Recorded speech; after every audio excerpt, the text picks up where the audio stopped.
जंगलात वार्षिक शर्यत ठेवली होती. सगळे वेगवान प्राणी तयार झाले.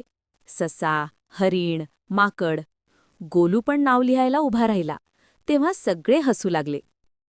ससाने चिडवत विचारलं, "अरे गोलू, तू येणार? तुला तर सूर्य मावळेपर्यंत फिनिश लाईनही दिसणार नाही." गोलू शांतपणे हसला. "वेग नाही, धैर्य लागतं," तो म्हणाला. ढोल वाजला आणि सगळे धावले. गोलू मात्र शांतपणे पण स्थिर वेगाने पाऊल टाकत पुढे जाऊ लागला. मध्ये एक मोठा पडलेला ओंडका होता. वेगाने धावणारे प्राणी त्यावरून घसरून खाली पडू लागले. गोलू मात्र सावकाश चढला. सरपटत सरपटत पुढे गेला. झपाट्याने धावणाऱ्या प्राण्यांचा दम छुटू लागला.